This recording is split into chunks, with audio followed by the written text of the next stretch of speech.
Assalamualaikum warahmatullahi wabarakatuh. Selamat pagi semuanya. Gimana kabarnya? Semoga semuanya sehat ya dan tetap semangat dalam proses pembelajaran hari ini. Nah, hari ini bertemu lagi dengan Ibu di mata pelajaran IPA. Nah, Ibu harapkan kalian lebih semangat ya, karena kan kita udah selesai nih PTS. Nah, sebentar lagi kita akan bagi rapot.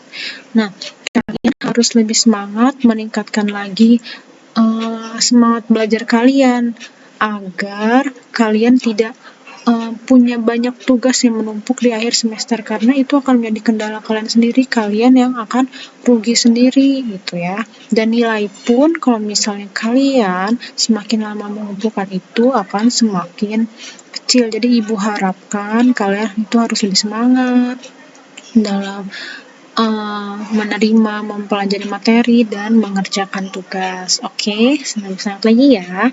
Nah, di pertemuan kali ini kita akan masuk ke bab 10 tentang getaran, gelombang, dan bunyi. Jadi diharapkan di pertemuan kalian hari ini kalian dapat menganalisis tentang konsep getaran di kehidupan sehari-hari dan kalian dapat menyajikan hasil data tentang getaran dalam kehidupan sehari-hari. Seperti itu, lanjut aja ya ke materinya. Di bab 10 tentang getaran, gelombang, dan bunyi. Nah, getaran, apa itu getaran?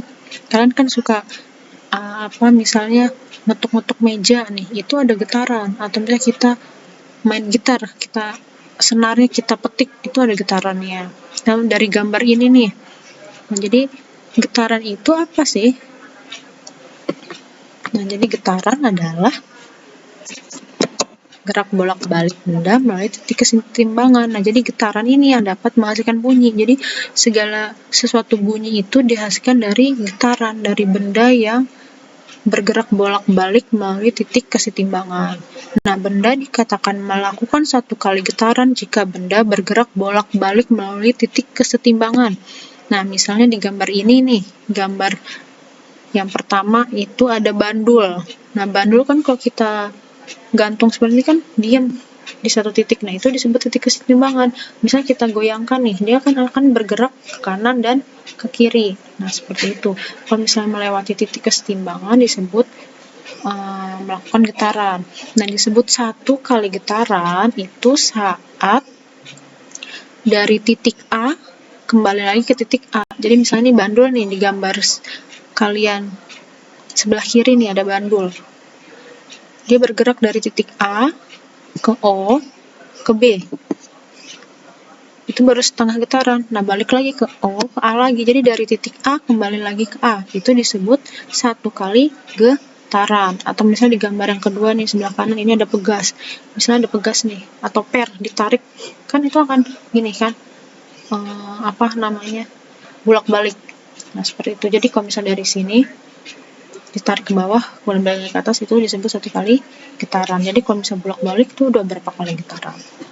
Ya, itu disebut getaran. Dan kalian harus paham gimana satu kali getaran, dua kali getaran, atau misalnya setengah getaran. Ingat, satu getaran itu dari titik A kembali lagi ke A, atau misalnya dari titik B kembali lagi ke B. Gitu ya. Atau dari titik O ya kembali lagi ke O. Seperti itu ya. Nah, getaran itu terbagi dua, ada getaran mekanis dan getaran non-mekanis. Getaran mekanis itu yang menghasilkan pergeseran sudut, misalnya getaran bandul. Nah, kalau getaran non-mekanis itu yang melibatkan besaran-besaran fisika, contohnya medan listrik dan medan magnet. Nah, di dalam getaran ini ada rumus-rumus yang harus kalian hafalkan. Yang pertama, amplitudo. Amplitudo itu simpangan terbesar atau jarak terbesar, titik terjauh dari titik setimbangnya. Misalnya kan ini ada bandul nih sini, nah itu kan goyang-goyang nih, titik terjauhnya itu disebut amplitudo. Amplitudo itu dilambangkan dengan A. Misalnya di gambar ini titik setimbangnya C, B, atau A. Nah, titik setimbangnya C, berarti kita cari simpangan terjauhnya di titik B atau A.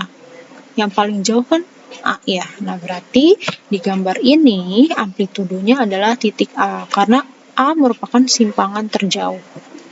Seperti itu ya. Nah, kemudian ada frekuensi. Frekuensi adalah banyaknya getaran dalam 1 detik. Jadi dalam 1 detik itu bisa bergetar berapa kali. Yang disebut frekuensi, lambangnya F. Dan satuannya Hertz atau dituliskan Hz. Nah, frekuensi ini rumusnya 1 per T atau bisa juga N per T. F itu frekuensi, satuannya Hertz, T itu periode, N itu banyaknya getaran. Kemudian periode. Periode adalah waktu yang dibutuhkan untuk menempuh 1 kali getaran. Nah, periode ini dilambangkan dengan T dan satuannya S atau sekon. Rumusnya T sama dengan 1 per F atau T sama dengan T per N. Nah, hubungan frekuensi dengan periode. Jadi, frekuensi dan periode itu punya hubungan kebalikannya. Jadi, kalau misalnya semakin besar periode, itu frekuensi semakin kecil. Kebalikannya, kalau frekuensinya besar, periodenya kecil. Nah, rumusnya itu F sama dengan 1 per T atau T sama dengan 1 per F. Nah, ini ada contoh soal, ada bandul. Diksi banknya A ya. Kemudian bandul ini digerakkan bolak-balik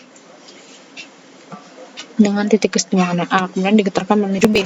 Jika waktu yang diperlukan bandul dalam melakukan 1 kali getaran adalah 8 sekon, tentukan nilai periode dan frekuensi getaran tersebut. Nah, kita cari diketahuinya 8 sekon. 8 sekon itu apa? T-nya ya, waktunya. Berarti T-nya sama 8 sekon. Ditanyanya frekuensi dan periode.